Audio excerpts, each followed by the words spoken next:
Hello and welcome everyone. I'm Helene.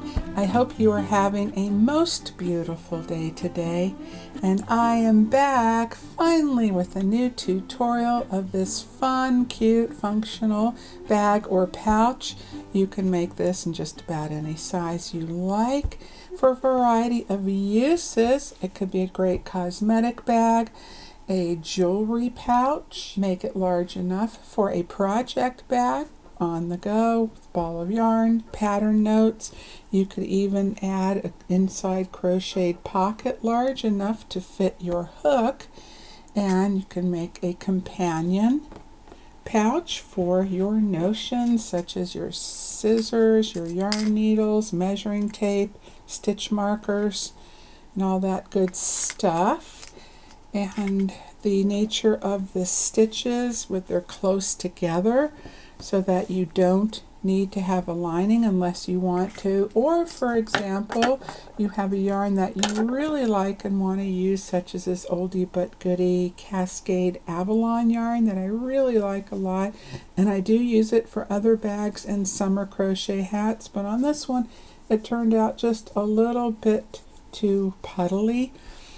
So a lining would help give it that extra substance, and then you could add a zipper to that, or still do a simple hook, not hook, but a loop and button closure such as that. So just cute little linings. This is a scrap piece, plenty enough to do that, and that would look really fun and cute. And you could turn this into a crossbody bag too, and just add a simple strap for that as well, and add a small pocket for your keys, and then on one side, back wall perhaps, and then on the front side or whichever, you could make one big enough for your cell phone too. So those are just some ideas for you. Yarn wise, go with a number 4 average medium worsted type of weight yarn, something that has a little bit of bite and tooth to it, so it will give substance and a little bit of structure to it. And this is the Joann Big Twist Vortex in the color Neon Rainforest that I was fortunate enough to get in a variety of colors. So I was excited to see how that played out. And this is both from the same cake, started off in the coral tones and then went on to the pink. So you can make a really fun coordinating set, which this one is going to be a gift, and after this tutorial it's heading off in the mail to my sister. And so this one I made all in the same color, which you cannot see as much of the definition between the main pattern rows and the single crochet rounds, excuse me, not rows, we're working in the round on this one. But there's a way that you can adjust for that if you're working with a busier yarn that I did in another one I will show you. And to stretch the yarn even a little farther, something I mentioned in my first yarn haul in a year where I featured Joann's yarn, is that I wasn't sure in one of these colors if I was going to have enough for the project I wanted. So I thought, well, if you have a yarn, say, that is the same fiber and a similar weight, then you can go with that. And this is Knit Picks or We Crochet, same company, and this is their Brava, B-R-A-V-A, Brava yarn. I just had a bunch of small balls left over, so this is a perfect use for stash busting too, and little scrap and end pieces that you might have. So you can do it all in one color or a two-tone effect like that. And you will need 2 stitch markers, okay, and a hook size about 1 size or so smaller than what the ball band calls for. Now, for example, some yarns call for a hook size much larger than I would typically use, such as the Vortex calls for a K 6.5 millimeter. I went down to an H 5 millimeter, and that worked out great. And then, for example, this one in the Caron Blossom Cakes, this is color Dandelion, it calls for an H hook. That's what I used, and that worked out really well too. You'll need a button. I recommend the shank buttons that have the loop on the bottom, because that's going to give you, it's going to raise the button a little bit and enough to fit the thickness of the loop underneath. Okay, this button, small one, I got at Hobby Lobby. It's metal, and these two from a really nice Etsy seller that has wonderful selection. If I can find it in my from my Etsy purchases, I will leave the link below. These are lead-free pewter. Now this yarn that I use, the Cascade, on this bag has shorter color changes, so the color changes more frequently from one to the next to the next. Alright, so if you are using a yarn like that, just keep in mind the smaller the bag, the less surface space you have to spread that color out, and so you might wind up with a bit of color pooling where you have a concentration of color in one area more so than another. It's not as equally spread out as, say, a little bit larger bag, but that can give a neat effect too on its own, so that is up to you. And this is the Hobby Lobby. I love this cotton. It's very soft, but it is a bit puddly. It doesn't quite have the structure, say, like a couple of these others do. So just wanted to show you some examples that might help with your selection that you go for. Okay, so now today I am working in Lion Brand Mandala Ombre. I have the H hook on me, so that's what I'm going to use right now, but you can always do a test swatch if you like. Alright, so you're going to chain to your desired width to an even number plus one more. That plus one is your turning chain. Okay, so even number plus one, and then add another 6 chains to that, because as the shape working in the round, it takes on a curved shape to make your side walls, and because of that you wind up losing the width of about 3 stitches on both sides. So that's where those extra 6 come in play. So you will still have an even number plus the 1. All right, so when you make your chain, if you're using the main hook size throughout, just elongate those stitches just a little bit to keep your base from over tightening, or you can go up 1 hook size for the chain only. Now, also to let you know, you can make your beginning base, which is all single crochet, as wide, or as high rather, or as narrow as you like. For example, this one, these I went, all 3 of these actually, I went 5 rounds total in height, and on this one, oh, I don't know, I did about probably 7 or 8, and I did the same at the bottom as I did at the top. Okay, I finished my chain. I did 29. So now we're going to work into the back bumps. So if you're new to crochet, you roll your work to the underneath side, and you'll see these raised bumps going down the center. Those are your back bumps. And we're going to work into the second chain from the hook. The first skip chain does not count as a stitch, so place 1 single crochet in that second chain from hook, and 1 in the back bump of each across. Place a stitch marker into your first single crochet. Okay, and when you get to the end, you will have an even number, 1 less stitch from where you began. Okay. Alright, I have finished my single crochets down my chain. Double check your stitch count, make sure you have an even number. And this now is the first side of our round. So do not turn, but just rotate your work a little bit. Okay, now we're going to work along the bottom side of the chain to finish our round.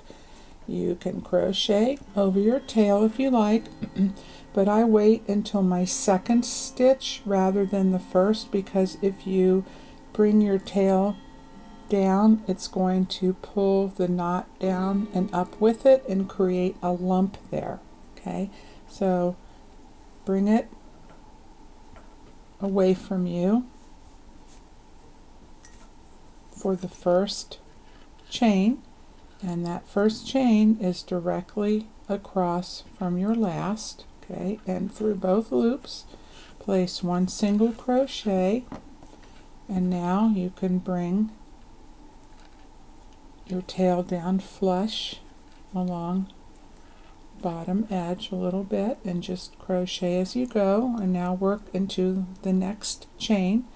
Don't accidentally work back into the first one you made.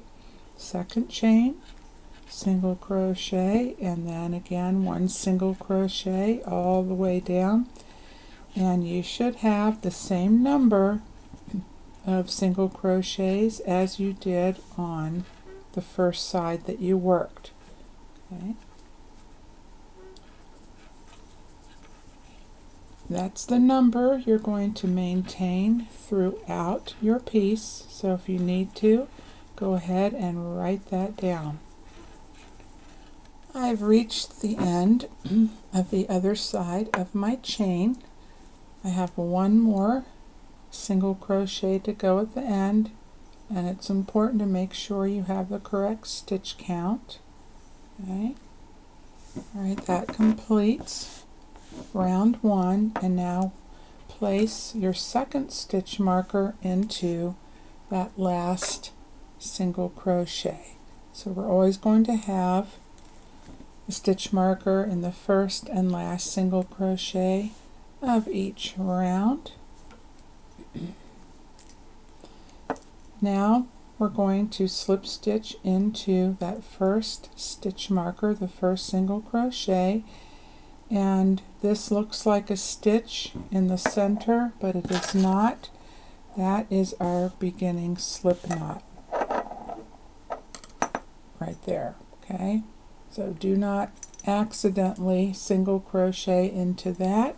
So slip stitch into the beginning single crochet to begin round 2 of the base, chain 1, and single crochet in that same beginning single crochet. It gets a little excuse me, it gets a little tight, so make sure that you don't accidentally skip over that. Okay, so single crochet, stitch marker back in to your first stitch, and place 1 single crochet in every single crochet along this side.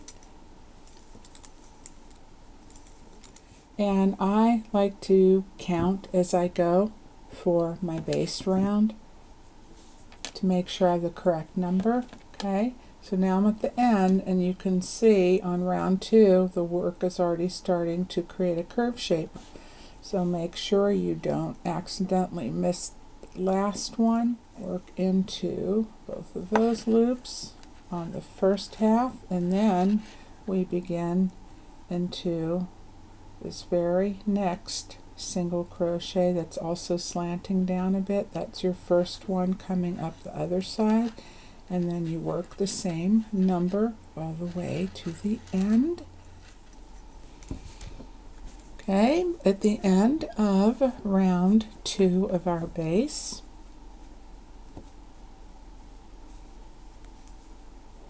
I have 1 more single crochet to go. Place a stitch, single crochet there, stitch marker back in.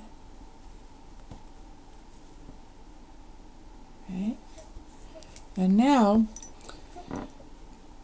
how this changes is we have a little bit more space in between our first and last stitch marker.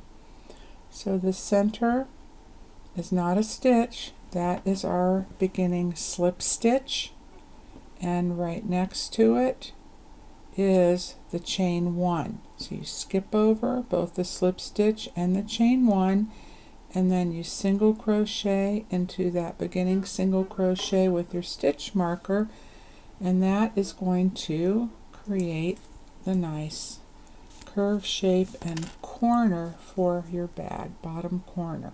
Okay, slip stitch, chain 1, and again this one, this first becomes snug, so fit it in there Don't accidentally miss it. It's easy to do. Okay, I'm going to work a few and then place a stitch marker back in that first single crochet. And then after you've done a few rounds, it gets easier to handle. It's not as fiddly.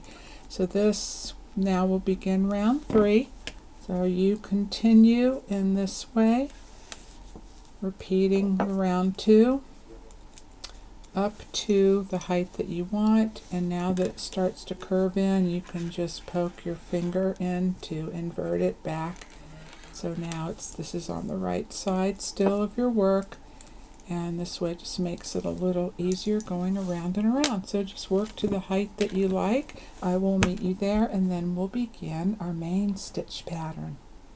Oh, and if you see your work start to curl a little bit like that, it's the nature of just working these single crochets like this in the round, but don't worry, it is all going to work out just fine, and your work will wind up being nice and smooth like that.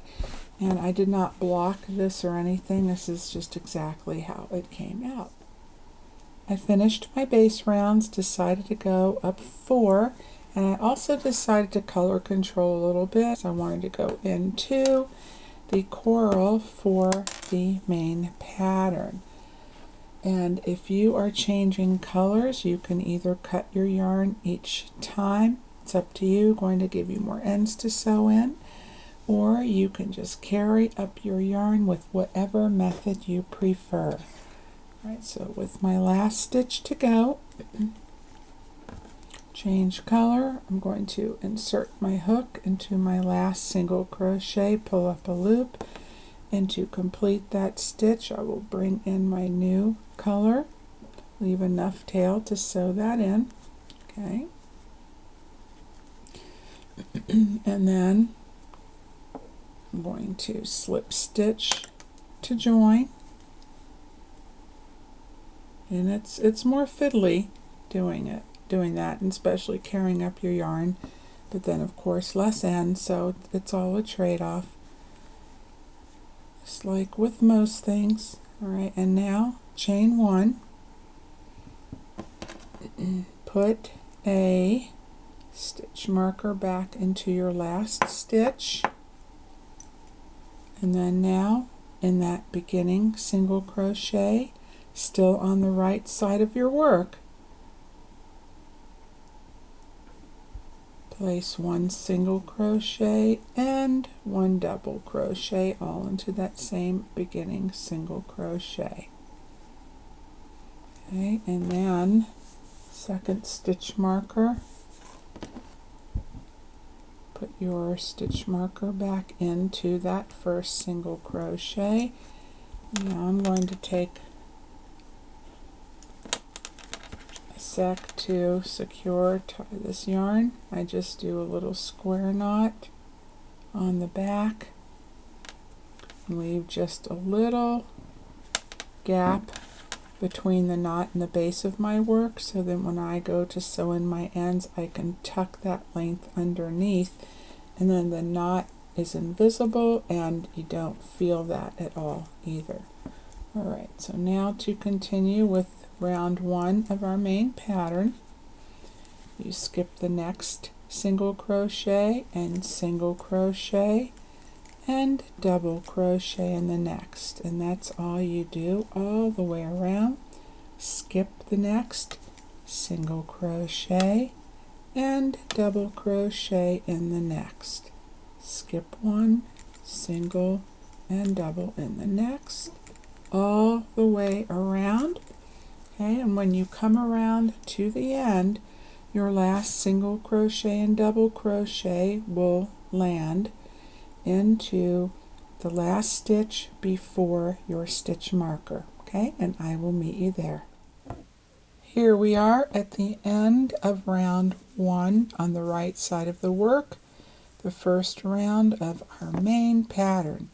Now we're going to connect, turn our work, and then work on the inside. So the main pattern alternates on the outside of the work and the inside, which gives this nice texture, the highs and lows, and a bit of an extra thickness and cush to your piece, padding rather, which is great for whatever you put in it, and it's the same on the outside and the inside too. Alright, so there is the last stitch, and we need to skip that because we've been skipping one in between each set all the way around. So we skip the last, and then again, as usual, skip the slip stitch and the chain one, and then you jump all the way over into your beginning single crochet, slip stitch, chain one, and now go ahead and place your stitch marker into your last stitch, which is your double crochet. Okay, so again, that's the new slip stitch and your new chain one there. Put your second stitch marker into that beginning single crochet that you just slip stitched into,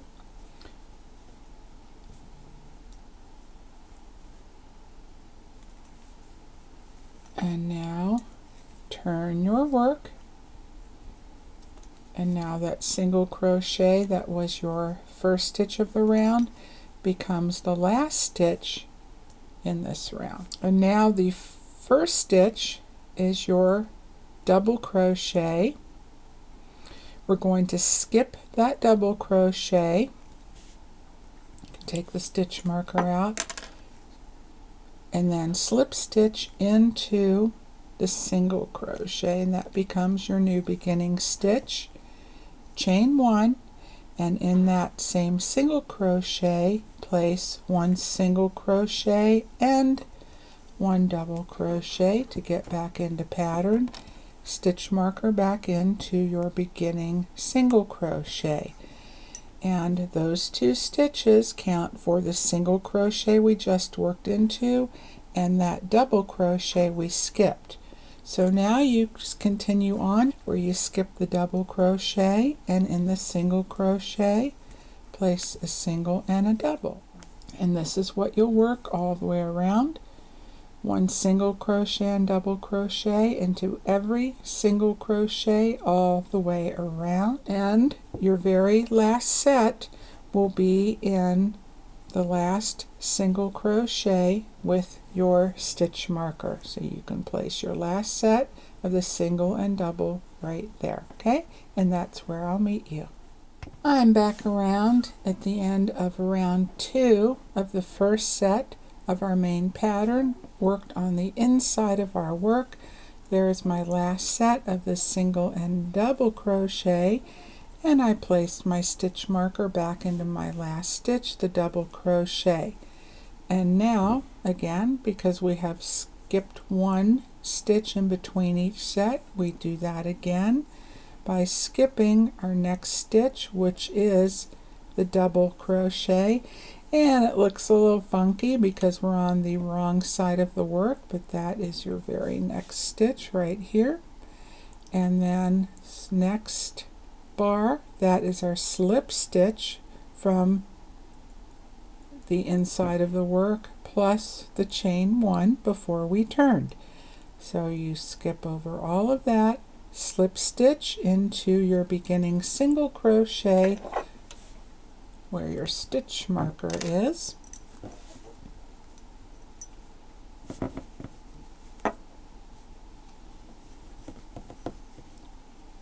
and again chain one, place your stitch marker back in that beginning single crochet and turn, and now that becomes the last stitch of the round. And now this is where you can decide whether you want to have the 2 rounds of the main pattern, such as this piece, 2 rounds, or if you want to go 3 rounds. Alright, so if you are going to work a 3rd round, okay, so here we are on the wrong side of the work.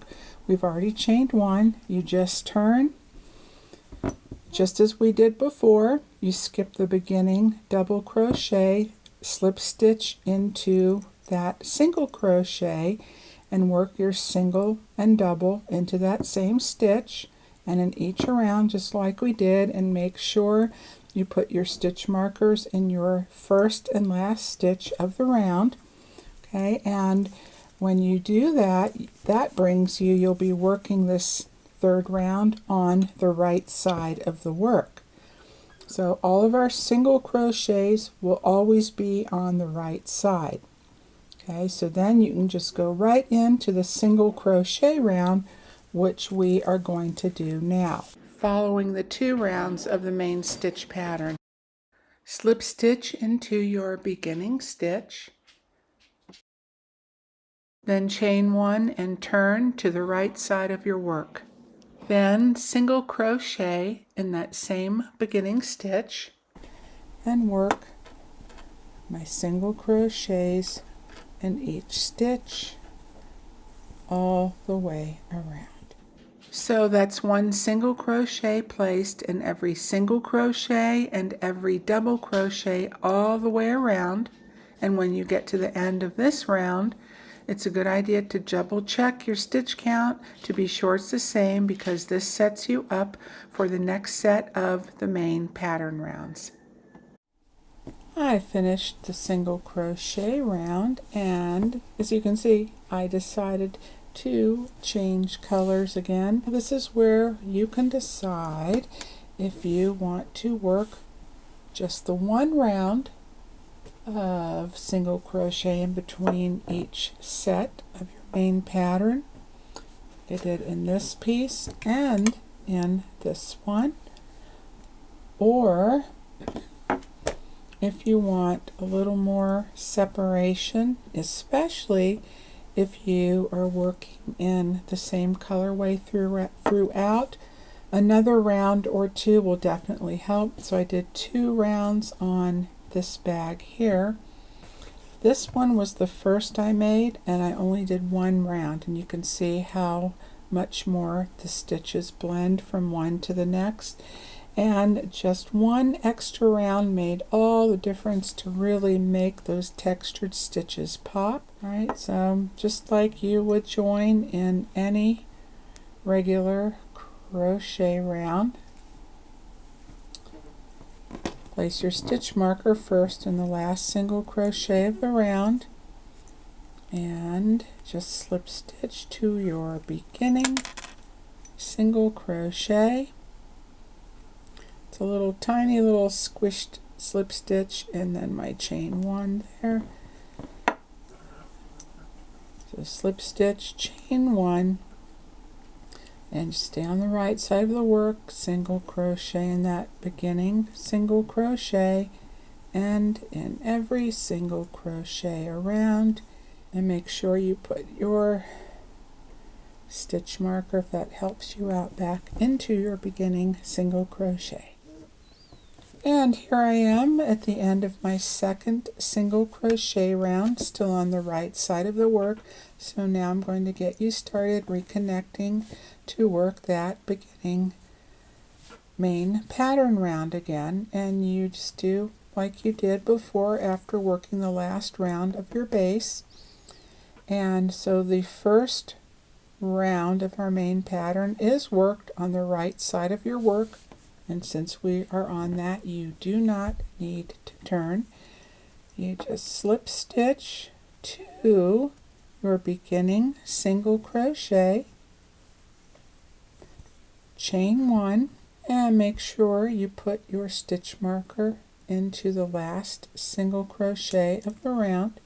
And then now you just go right back into pattern in that same beginning single crochet, place a single crochet and a double crochet,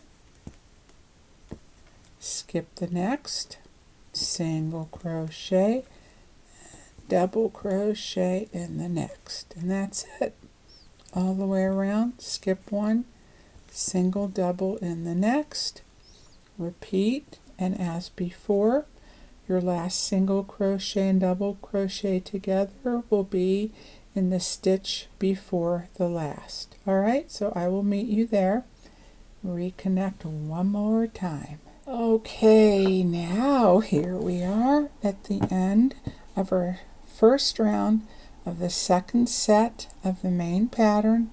Worked on the right side of the work, and you know what else? I am really loving how this mandala ombre is working up for the smoothness and the thickness and the colors. So now, to get you started, reconnecting. Alright, there's the last stitch with the stitch marker. That's the one we skip now. Okay, slip stitch to that beginning single crochet, stitch marker back into the last stitch, just so it's easier to see. After we chain one and turn, and then now I will put my second stitch marker into the last stitch of the round. Okay, and now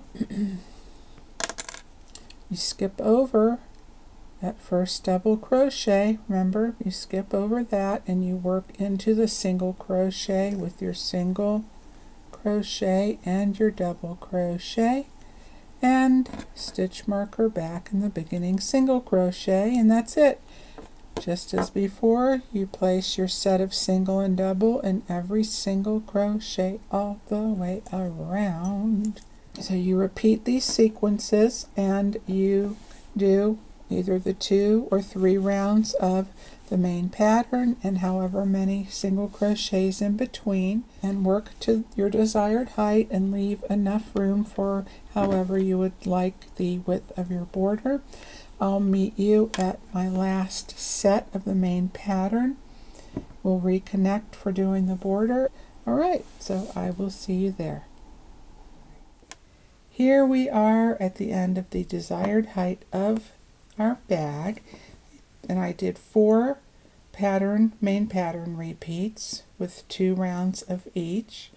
So I think that looks pretty good in scale with the width of the bag plus the final single crochet rounds that will do, and then just one more easy border round. Okay, so since I finished on the inside of my work, and I am going to change colors again,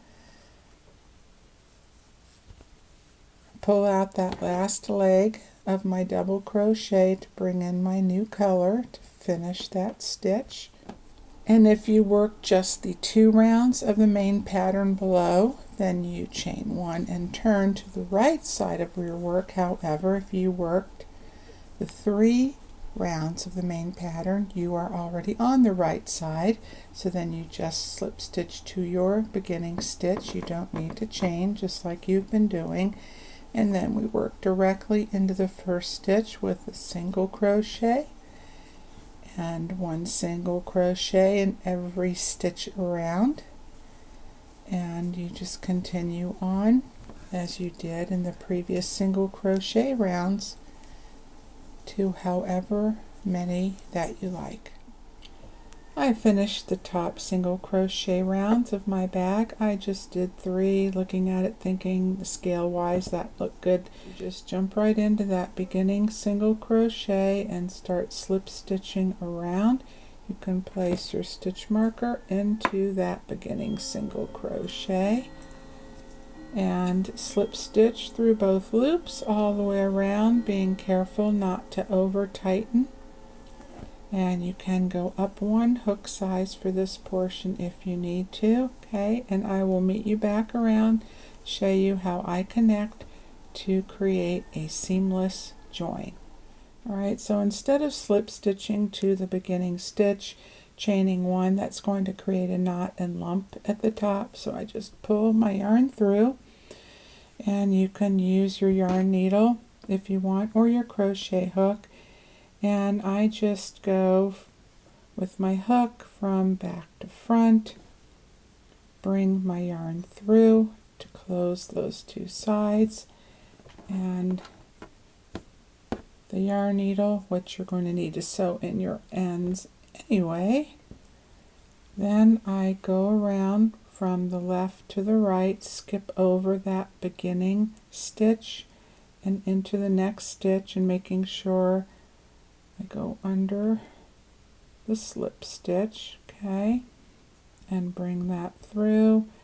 And actually I'm going to go under the single crochet below just to help farther lock that in, okay. And then you can go either back to the stitch to the left underneath the not the slip stitch but the single crochet below. All right, bring it to the back, and that really helps draw those two sides together. There you go, you get a nice smooth join, okay. And you can go in and out to the other side from back to front, the next stitch over, and then front to back, next stitch over that if you want. And that just fills in any little gap spaces, and then just go ahead and sew your ends in as you normally would. Okay, so now for the button. Get your button of choice, and then to center your button you can eyeball it a little bit if you like, and then count the groups of 2, the single and double crochet in your main pattern, and see how many you have to the right and the left. So as long as it's an even number on both sides, where your button placement is. 1, 2, 3, 4, 5, 6, and then the end one, 7. 1, 2, 3, 4, 5, 6, and that little end 7. So that looks just about right.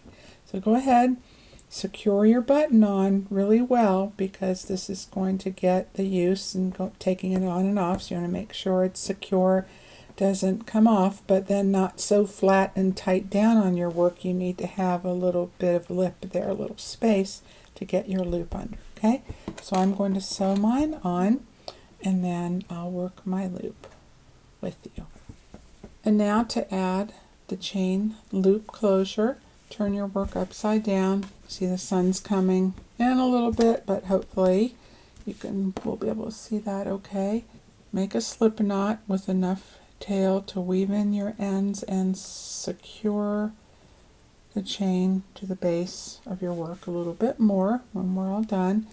And then now take a look at your work, make sure it's all squared, and you can just put your fingers in the edges a little bit, give them a little tug, and just look underneath, just on the inside of your button from that outer edge.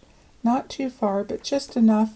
Now visualize where your loop is going to go. So you want it to fit around on the inside so it will be secure. All right, not close and flush to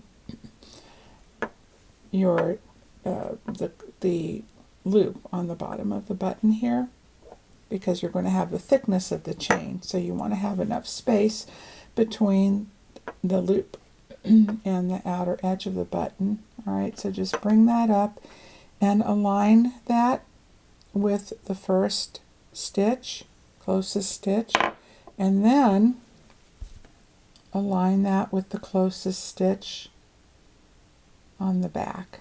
Okay, you can put a stitch marker here if you want, and that is where we are going to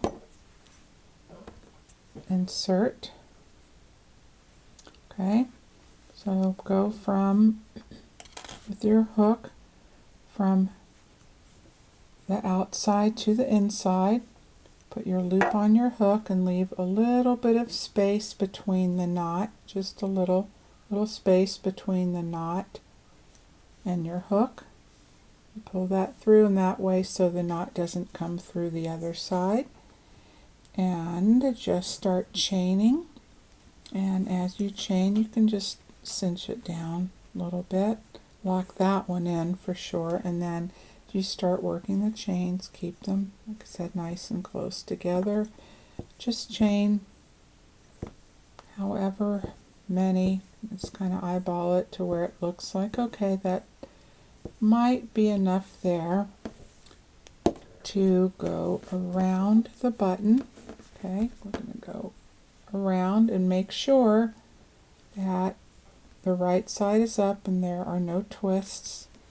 and then you go around the button and then back up without pulling tight. You just want it to be nice and flush around that loop in the center of the button, and then hit right back up to the next stitch to the right of where we began. And I know that I've seen most times when doing a loop you tend to slip stitch back in to that same beginning, but we have an even number of stitches and we don't have an odd number, which gives us a center stitch to work into, and that would give us equal number of stitches on either side. So we have an even number. If we slip stitched in that same one, you can see it's off center. We have more stitches to the right than we do on the left, so this way it's evenly spaced apart. Okay, and then to connect, and then go into the stitch to the left, into the single crochet, so that anchors your work down really well. Pull your loop through. Okay. Then yarn over to lock that in. And just go ahead, cut off enough to sew it in, and enough extra just to secure that a bit more. Right. Bring my loop through just like I did before. Now I'm going to carefully take the loop off, and then to create a little bit nicer join and to anchor that, I'm going to insert my hook into that very base, the center of that base chain. Bring it through. Okay, and then go to the inside of the work and run that underneath. Anchor that to the stitch below. Go in and out a couple of times to really secure that stitch and anchor it to your work. There we go. That feels real secure to me. And then you can sew in your ends. And then on the other side, I'm just going to do the same pretty much on this side. Just bring my tail end up and through the base, the base chain, and I'll go up underneath the front loop so I don't create an extra loop, and bring it through and connect to maybe another stitch down below, as long as it's invisible. There we go. Nice and secure. Those little ends go across from side to side there too. Just being careful not to split that yarn. And if you want to bring the two sides together a little bit more, you can just keep going all the way across. That's up to you. Be careful just not to cinch your work in too tight. Okay, and then just go ahead and weave in your ends as usual. And here's what the finished outside looks like. And then there you go. You have your easy button and loop closure.